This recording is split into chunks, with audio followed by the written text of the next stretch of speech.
We've got a zebra. Yes, a zebra. You heard right. Come and watch.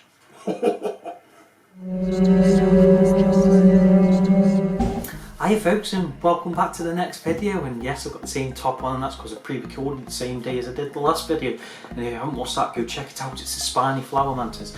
Any case, you did hear right at the beginning, we're doing one on called the zebra mantis today. Now I'll pop the name in there with the scientific name. I'm not going to try to pronounce it because I have seen another, I don't know what the word is for it. Is it like genus or something like that? Another one. So this is this particular one which we've got at the bottom of the screen.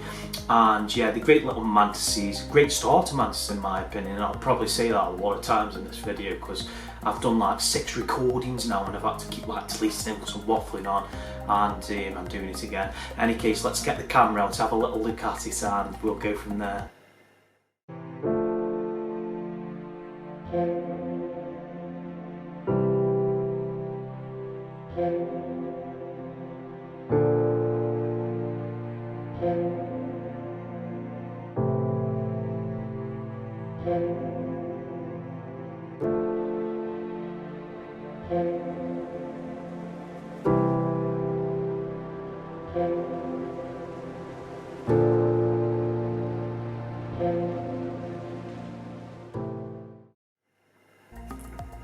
Hey folks, so did you have a little look at that? It was great. It's a shame that its wings have gone kind of to the side. I think that's when it was drying out. I don't know what had happened, if it was just leaning on summit, because I didn't actually see it molt. It did it in the night, and then when I woke up I saw that the wings were just like a bit to the side.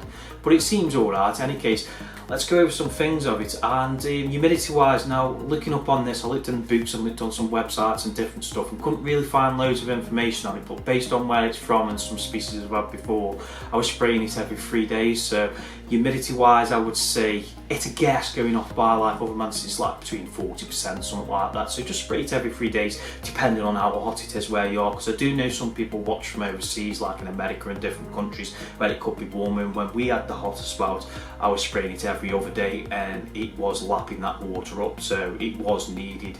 Now temperature wise is, I know you can drop the temperature down at night to 20, it's something I don't do. I keep mine at 25. I have read that you can go up to 28. I have seen other places claim it can go to 30. I don't know, I'm still learning myself, but I've found keeping mine between 25 26 degrees has been absolutely fine. Spray every 3 days, absolutely fine. Food wise, I've always got maggots and they're acting into flies, but it has been taking locusts. It's a good eater, so I can't really grumble at it. It's a great starter species. It's hardy, very friendly, very inquisitive, great eaters. It's flew through every molt, and I've wanted to save the video because I had this for Father's Day off Linden, so thanks Len. And I wanted to save it till it got tried up because it was just a generic plain greeny colour and didn't get its markings till its final molt, and that's why I wanted to save it, just to show you that different markings on its back. And yeah, great starter species, probably one that doesn't get mentioned. I mean, I don't know if I'm in the right scene, they are a good starter species, but for me, I think it's pretty simple. The only thing I will say about them is bloody hell, when they move, they can move. I was doing some videos of it earlier and it just bolted, and I was really surprised how fast it was. It's been a while since I've had one do that. I mean, I've had a couple of orchids doing it in the Vietnamese mantis, that just like it has a fit. It's just absolutely fried stiff, that fingers. It's hilarious. But in any case, yeah, get yourself one of these if you can get them. I mean, I haven't seen them about. I saw them a few years ago, and then I'd seen them on a particular website this year, and obviously Lyndon brought me one. And yeah, I'm really impressed with them. It's something different than your generic green one. Now, something else I want to go through is I see a lot of people who struggle with getting their casters through to flies. So obviously I pop mine in a Putin system, which I've got here, and there's probably about 20 or 30 flies in there. Now there is a video on that, and I'll pop it here at the top at the end of the video, so you can just click on it in setting up the Putin system. Now if you're having a problem when they've got to casters and you're in a bit of an emergency, what you want to do is, this is what I do, is I just get some feeding forceps, just squeeze the end of one of the casters, pull the end off, throw that in the bin, and just you're left with the caster with a bit of goo coming out, which is the maggots obviously going into the form of the fly. Take the end of that, then with the goose side up and just offer it to your mantis and it'll take it, and that might just tide it over till they hatch or you can find another food source here. Remember, you can feed locusts to some mantises, and this mantis has been eating them fine. Just never leave them unattended because they can actually cause them harm. So if they're not interested, pretty rapid within the first 5-10 minutes, just get rid. Just put it back into its enclosure and try again. It could be as it's molting, and you don't want to cause the mantis any damage. So, any case, folks, I hope you've enjoyed the video, and I also want to say a massive thank you for all your support. It's going really well. We're up to 600 subscribers now, but we want to keep going.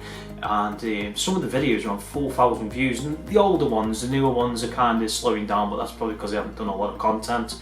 And certain videos are obviously getting more views, which is the niche thing. Some things people are searching for more, like ghost mantis, jumping spiders and other things, but it's all good. That's what we're here for, and I want to thank you for your support. I never knew it would get this big, and some people may class it for big, but to me it's an achievement. To 600 subscribers, you know, I haven't obviously at monetization, I'm not really interested in that.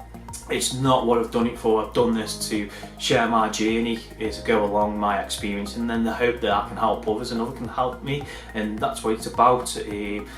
So yeah, thank you. Don't forget to give it a like, and if you haven't subscribed, subscribe, because it does help, and share the video, guys. And if you've got any comments or anything you want to ask me, pop them in below. I'll try to get back to them and answer them as fast as I can. And thanks for watching. Bye.